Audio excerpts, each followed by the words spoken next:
नमस्कार, बहुत स्वागत है आपका। मैं हूं आपके साथ अमित शर्मा और अब देखेंगे सिलसिलेवार खबरें विस्तार से। दिल्ली में बीजेपी की राष्ट्रीय कार्यकारिणी की आज बैठक हुई है। एनडीएमसी कन्वेंशन सेंटर में आयोजित बैठक में पीएम मोदी, गृह मंत्री अमित शाह, बीजेपी अध्यक्ष जेपी नड्डा, केंद्रीय मंत्री पीयूष गोयल, धर्मेंद्र प्रधान शामिल हुए। बैठक में 5 राज्यों में चुनाव की रणनीति पर मंथन हुआ।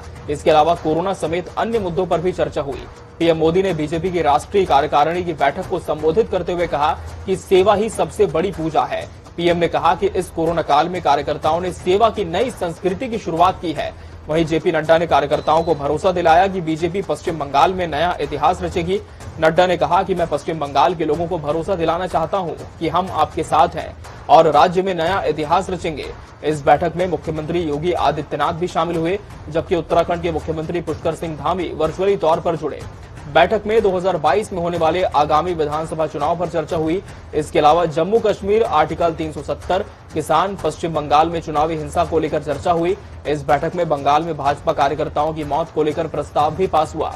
इसके अलावा यूपी, पंजाब, गोवा, मणिपुर और उत्तराखंड के चुनाव को लेकर प्रेजेंटेशन हुआ।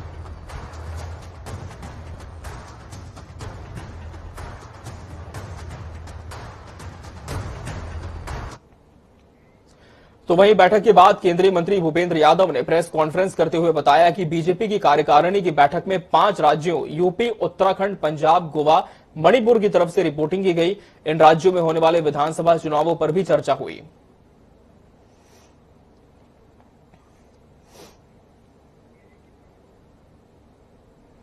भारतीय जनता पार्टी के 5 राज्यों के चुनावी व्रत निवेदन के बाद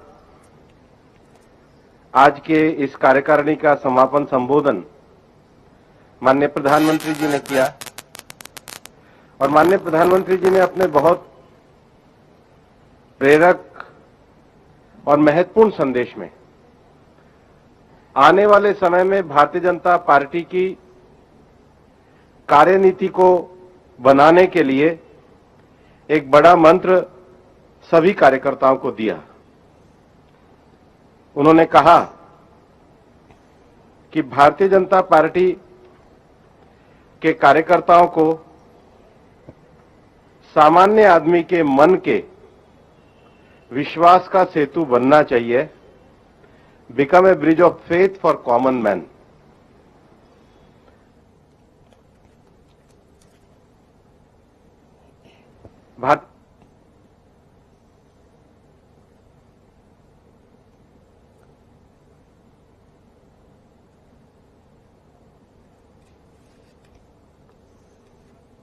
तो बीजेपी की एक बड़ी बैठक हुई है। राष्ट्रीय कार्यकारिणी की एक बैठक थी और देश भर से बीजेपी के दिग्गज नेता इस बैठक में जुड़े। देश के प्रधानमंत्री नरेंद्र मोदी, गृह मंत्री अमित शाह भी इस बैठक का हिस्सा बनते हुए नजर आए।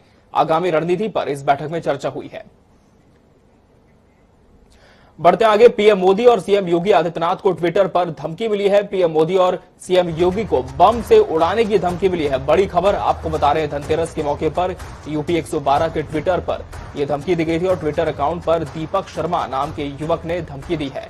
धनतेरस के मौके पर यूपी 112 के ट्विटर अकाउंट पर यह खुली धमकी दी गई थी और ट्विटर अकाउंट पर दीपक शर्मा के नाम के युवक ने यह धमकी दी है। पीएम मोदी और सीएम योगी को ट्विटर पर धमकी मिली है। आपको बता दें कि पीएम मोदी और सीएम योगी को बम से उड़ाने की धमकी मिली है। धनतेरस के मौके पर यूपी 112 के ट्विटर पर यह धमकी दी गई है। ट्विटर के इस ऑफिशियल पेज पर धमकी दी गई है। ट्विटर अकाउंट पर दीपक शर्मा नाम के युवक ने यह खुली धमकी दी है। प्रधानमंत्री नरेंद्र मोदी और उत्तर प्रदेश के मुख्यमंत्री योगी आदित्यनाथ को लेकर यह धमकी दी गई है और दीपक शर्मा नाम का यह ट्विटर अकाउंट है जिससे धमकी हुई है। पीएम मोदी और सीएम योगी को बम से उड़ाने की धमकी मिली है। धनतेरस के मौके पर यूपी 112 के ट्विटर पर यह धमकी दी गई है।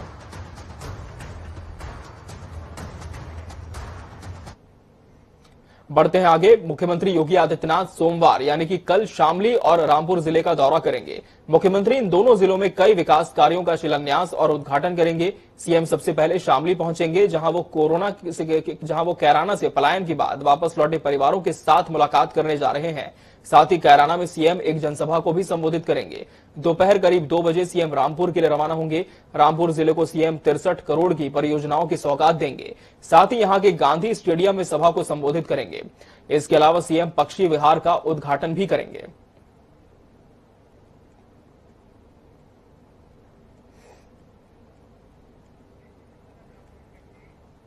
उत्तर प्रदेश में 2022 को होने वाले विधानसभा चुनाव को लेकर समाजवादी पार्टी के अध्यक्ष अखिलेश यादव प्रदेश के हर जिले में अपने जनाधार को मजबूत करने के प्रयास में लगे हैं। समाजवादी पार्टी के कुनबा बढ़ाओ अभियान के तहत अंबेडकर नगर के 2 कद्दावर नेताओं लालजी वर्मा और रामअचल राजभार को पार्टी में शामिल करने की औपचारिकता निभाने के बाद अखिलेश यादव ने अंबेडकर नगर में जनादेश रैली को संबोधित किया। उनके निशाने पर इस मौके पर भारतीय जनता पार्टी ही रही। इस दौरान उन्होंने कहा कि बीजेपी ने किसानों के साथ धोखा किया है। किसानों का धान उनके खेतों में खड़ा है, लेकिन उन्हें खरीदने वाला कोई नहीं है। दूध का उत्पादन बढ़े, बल्कि हमारे गाय को, जानवरों को पौष्टिक आहार कैसे मिल जाए, उसको बनाने का भी कारखाना आपके अंबेडकर नगर में लगने का काम हुआ है। बिजली का काम, अगर सब स्टेशन लगाने का काम किसी साथी ने दिया होगा तो सब स्टेशन लगे हैं। हमारे मंच पे बैठे नेता और जनता जानती होगी जिसके गांव के आसपास सब स्टेशन लगा है। बड़ी संख्या में सब स्टेशन लगना शुरू हो गए और एम्बुलेंस जो 102, 108 एम्बुलेंस है, जब कभी किसी गरीब की जरूरत पड़ती है एम्बुलेंस की, तो वो फोन मिलाता है, उस एम्बुलेंस से मदद लेता है। ये समाजवादी सरकार की देन है। सरकार कह रही थी आय दोगुनी कर देंगे, लेकिन बताओ धान की आय कितनी हो रही है? कोई खरीदने वाला नहीं, कोई पूछने वाला नहीं। जहां सरकार हमारे किसानों की नहीं मदद कर रही, वहीं राइस मिल मालिकों की भी कोई सुध नहीं ले पा रहा है। ये बातें मैं इसलिए कह रहा हूं, इन बातों को मैं इसलिए कह रहा हूं आपके सामने, क्योंकि समाजवादी लोगों ने काम कर करके दिखाया था।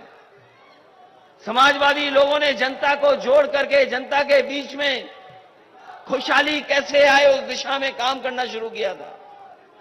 और जब से ये सरकार आई है, जब से ये सरकार उत्तर प्रदेश में आई है, इसने जहां अन्याय बढ़ाया है, वहीं हमारे किसानों को धोखा देने का काम किया था।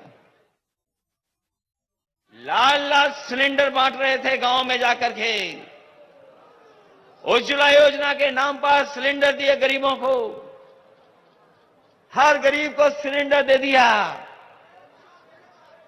सिलेंडर बांटे जा रहे थे। बताओ आज सिलेंडर की कीमत क्या है? जो उज्ज्वला योजना है, महंगाई के कारण उज्ज्वला योजना बन गई।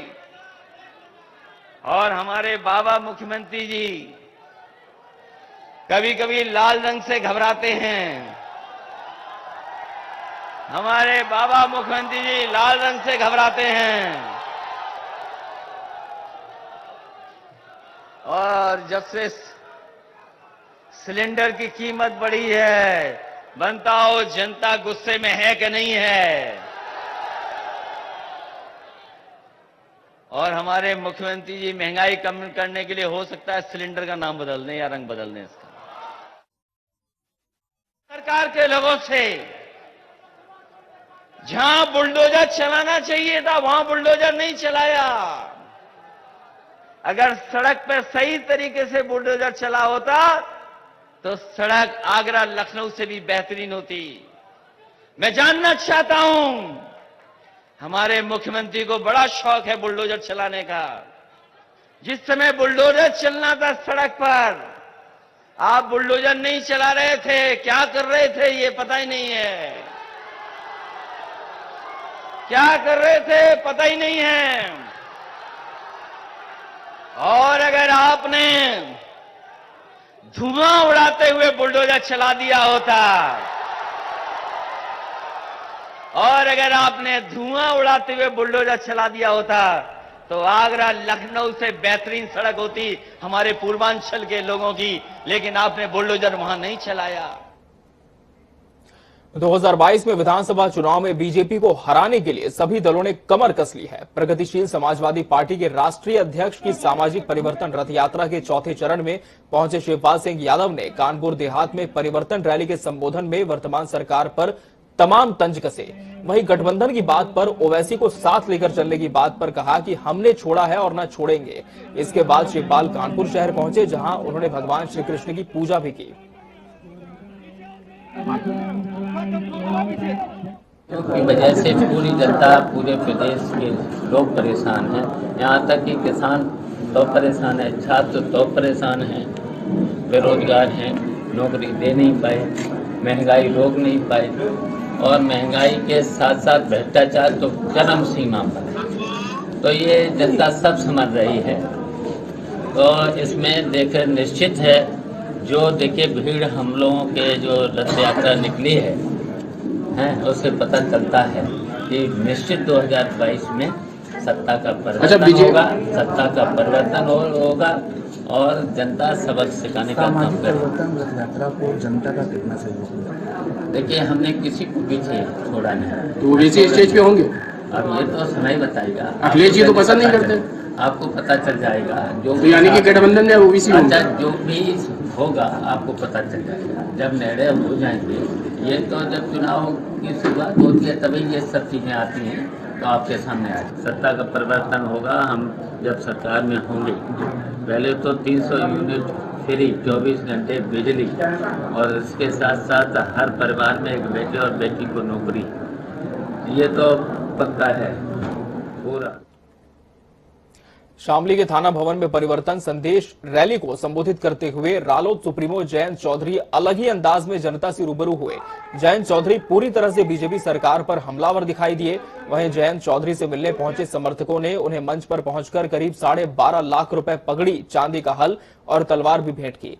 जयंत चौधरी ने मंच से बीजेपी पर हमला बोलते हुए कहा कि हमने अपना घोषणा पत्र जारी कर दिया है, जबकि बीजेपी ने नहीं किया। उन्होंने कहा कि सीएम योगी बिजली और गन्ना खरीदी जैसे मुद्दों पर बात नहीं करते हैं। पार्टी ने चुनाव के 4 महीने पहले घोषणा पत्र जारी नहीं किया। ये हमारी ताकत बनेगी। जब तक चुनाव आ जाएगा सबको पता लग जाएगा हम क्या करने जा रहे हैं, और आप औरों से भी मांग सकते हो। और मैं तो मानता हूं कि अगर हमने घोषणा पत्र में जैसा हमने कहा है, हो सकता है इससे ज्यादा कुछ मिल जाए। हमने कहा है कि किसानों का पुराना बिल, किसान और बुनकर का पुराना बिल माफ करेंगे और अगली दर हाफ करेंगे। हो सकता है योगी जी कल आ रहे हैं, हो सकता है कल बैठ पे कुछ छूट और दे दे, हो सकता है बिजली की कोई बात कर दे। मुझे ज्यादा विश्वास तो नहीं हो तो औरंगजेब को गाली देकर चले जाएंगे। वो कह रहे ना पलायन पे कहेंगे, लिखवा लो मुझसे, उसके अलावा कुछ नहीं करने के, गन्ने पे कुछ नहीं कहेंगे वो। बांदा जेल में बंद बाहुबली विधायक मुख्तार अंसारी से प्रवर्तन निदेशालय का 3 सदस्यीय दल पूछताछ करने पहुंचा। ईडी की टीम ने मुख्तार से करीब 4 घंटे पूछताछ की। सूत्रों से बताया जा रहा है कि ईडी ने मनी लॉन्ड्रिंग के एक पुराने मामले में मुख्तार अंसारी से पूछताछ की थी। आपको बता दें कि टीम जितनी देर तक मुख्तार से पूछताछ कर रही थी, तब तक ईडी के अधिकारियों के अलावा आसपास कोई अन्य मौजूद नहीं रहा। पूछताछ के दौरान ईडी ने मनी लॉन्ड्रिंग को लेकर लगे आरोपों के बारे में माफिया से सवाल जवाब किए। करीब 3 से 4 राउंड की पूछताछ में उन्होंने सवाल जवाब किए। इसके अलावा माफिया पर चल रहे अन्य मुकदमों के बारे में भी टीम ने जानकारी जुटाई। उत्तर प्रदेश के मुख्य निर्वाचन अधिकारी अजय कुमार शुक्ला हरदोई पहुंचे, जहां उन्होंने निरीक्षण किया। मुख्य निर्वाचन अधिकारी अजय कुमार शुक्ला ने कन्या उच्च प्राथमिक विद्यालय बेगमगंज में बने बूथ सहित आधा दर्जन बूथों का निरीक्षण किया। उन्होंने यहां बीएलओ से मतदाता सूची पुनरीक्षण अभियान से जुड़ी जानकारी प्राप्त की। निरीक्षण के दौरान मिली खामियों में बीएलओ को सुधार लाने के निर्देश दिए। उन्होंने बीएलओ को निर्देशित किया कि मतदाता सूची में नए मतदाताओं के नाम 100% शामिल करें। मुख्य निर्वाचन अधिकारी ने बताया कि नए मतदाताओं को स्पीड पोस्ट के जरिए वोटर कार्ड मिलेगा। निरीक्षण के दौरान एडीएम वंदना सहित तहसील और ब्लॉक के अधिकारी मौजूद रहे। आज विशेष संक्षिप्त पुनरीक्षण जो चल रहा है उसमें 4 विशेष तिथियां तय की गई हैं। बीएलओ अपने बूथ पे रहेंगे 7 नवंबर, 13 नवंबर, 21 नवंबर, उसका 27 नवंबर। इसके अलावा डोर टू डोर भी जाएंगे ताकि अर्हता तिथि 1 जनवरी 2022 के आधार पर जो भी 18 साल के हो रहे हैं उनके नाम मतदाता सूची में शामिल कर सके, और जो डेड वोटर्स हैं या परमानेंटली शिफ्टेड हो चुके हैं, कई सालों से नहीं रह रहे हैं, उनके नाम विलोपित करें। देवों की भूमि कही जाने वाले उत्तराखंड राज्य का 9 नवंबर को स्थापना दिवस है और इस मौके पर मुख्यमंत्री पुष्कर सिंह धामी ने आयोजित होने वाले राज्य स्थापना दिवस समारोह को उत्तराखंड महोत्सव के रूप में मनाए जाने का निर्णय लिया है और अधिकारियों को निर्देश दिए हैं कि महोत्सव को पूरी गरिमा और भव्य रूप में आयोजित किया जाए। इस महोत्सव में और भी क्या होगा खास, देखिए इस रिपोर्ट में।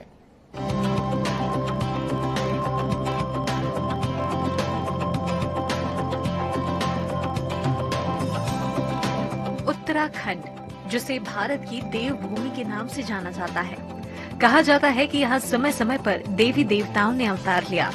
केदारनाथ, बद्रीनाथ, यमुनोत्री और गंगोत्री 4 धाम इस धरती को पावन बनाते हैं। आपने सुना होगा कि देवभूमि उत्तराखंड स्वर्ग के समान है, क्योंकि कुदरत ने यहाँ चारों ओर अलौकिक सौंदर्य की छटा बिखेरी हुई है। हिमालय के ऊंचे ऊंचे पर्वत उत्तराखंड की खूबसूरती में 4 चांद लगाते हैं। गंगा, यमुना, सरस्वती जैसी पवित्र और शीतल नदियों का उद्गम भी यहीं है। उत्तराखंड स्वर्ग जैसा हो भी क्यों ना, ईश्वर ने इसकी रचना खुद अपने हाथों से की है और अब इसी खूबसूरती को और भी ज्यादा भव्य बनाने की तैयारी उत्तराखंड की धामी सरकार ने कर ली है। भारत की देवभूमि कहे जाने वाले उत्तराखंड राज्य का स्थापना दिवस 9 नवंबर को है। इस स्थापना दिवस के मौके पर उत्तराखंड सरकार ने देवभूमि की भव्यता को प्रदर्शित करने का निर्णय लिया है। इस बार राज्य स्थापना दिवस को उत्तराखंड महोत्सव के रूप में आयोजित किया जाएगा, जो हफ्ते भर तक मनाया जाएगा। इस 1 सप्ताह के दौरान आयोजित होने वाले इस महोत्सव में राजधानी से लेकर न्याय पंचायत स्तर तक के कार्यक्रमों को प्रदर्शित किया जाएगा। मुख्यमंत्री पुष्कर सिंह धामी ने इस मौके पर उत्तराखंड गौरव पुरस्कार भी देने की घोषणा की है, जिसके तहत राज्य निर्माण समेत विभिन्न क्षेत्रों में अपना प्रचंड योगदान देने वाले प्रतिष्ठित लोगों को पुरस्कृत किया जाएगा। सीएम धामी ने आयोजित होने वाले राज्य स्थापना दिवस समारोह को गरिमा के साथ आयोजित किए जाने के निर्देश दिए। सीएम पुष्कर सिंह धामी ने मुख्यमंत्री आवास में आयोजित बैठक में निर्देश दिए कि राज्य स्थापना दिवस को उत्तराखंड महोत्सव के रूप में आयोजित किया जाए। देखिए, 9 नवंबर को लेकर हम इस बार से इसको उत्तराखंड महोत्सव के नाम से पूरे लगातार 1 सप्ताह तक और निचली इकाई, ग्रामीण इकाई तक जाकर एक महोत्सव को मनाएंगे। और इस बार से हम नया शुरू कर रहे हैं। विशिष्ट क्षेत्रों में विभिन्न विशिष्ट क्षेत्रों में काम करने वाले ऐसे जो लोग हैं जिन्होंने उत्कृष्ट कार्य किए हैं, उन सभी को उत्तराखंड गौरव के नाम से सम्मानित भी करने जा रहे हैं, जिससे कि और लोग भी आगे आएँ और अपनी भूमिका को जो है ठीक प्रकार से समाज के लिए, राष्ट्र के लिए कर पाएंगे। 1 सप्ताह तक मुख्यमंत्री ने स्पष्ट निर्देश दिए हैं कि राज्य स्थापना दिवस के अवसर पर आयोजित महोत्सव के दौरान आयोजित होने वाले कार्यक्रमों का आयोजन बेहतर ढंग से किया जाए। उन्होंने कहा कि आने वाले समय में प्रधानमंत्री नरेंद्र मोदी ने विजन उत्तराखंड दिया है, जिसके तहत अब नए उत्तराखंड, युवा उत्तराखंड और देश का आदर्श उत्तराखंड का निर्माण होगा। और आज हमारे देश के यशस्वी प्रधानमंत्री नरेंद्र मोदी जी उसको आगे बढ़ाने का काम कर रहे हैं, उन्हीं सब चीज़ों को। जिस प्रकार से अभी आपने देखा होगा, केदारनाथ में 400 करोड़ से भी ज़्यादा योजनाओं के लोकार्पण, शिलान्यास हुए। हमको ऑल वेदर रोडें जिस प्रकार से तेजी से काम कर रही है, रेल योजनाएं, हमारी हवाई कनेक्टिविटी हर क्षेत्र में। और अभी आने वाले समय में प्रधानमंत्री जी ने एक विजन उत्तराखंड के लिए दिया है कि ये जो हमारी तीसरा दशक है, 20 से 30 का दशक, ये उत्तराखंड का दशक होगा। और हम भी 2025 में जब इसकी सिल्वर जुबली मना रहे होंगे। उत्तराखंड राज्य स्थापना दिवस की तैयारियों में शासन प्रशासन लगातार जुटा हुआ है। प्रस्तावित कार्यक्रमों की रूपरेखा बनाई जा चुकी है, जिसके तहत सुबह पुलिस लाइन देहरादून में राज्य स्थापना दिवस परेड आयोजित की जाएगी। परेड की सलामी राज्यपाल द्वारा ली जाएगी। परेड के बाद राज्यपाल और मुख्यमंत्री का संबोधन होगा। उत्तराखंड महोत्सव की तैयारी के लिए मुख्यमंत्री पुष्कर सिंह धामी लगातार अधिकारियों के साथ बैठकें कर रहे हैं। उन्होंने सभी विभागों और जिलाधिकारियों के साथ बैठक करते हुए आयोजित होने वाले कार्यक्रमों को बेहतर ढंग से आयोजित करने के निर्देश दिए। उत्तराखंड अपने प्राकृतिक सौंदर्य और तीर्थ स्थलों के लिए जाना जाता है। उत्तराखंड की खूबसूरती और मनमोहक दृश्य दुनिया भर के पर्यटकों को अपनी ओर आकर्षित करती है, जिसका लुत्फ उठाने के लिए हर साल यहाँ भारी संख्या में पर्यटक आते हैं।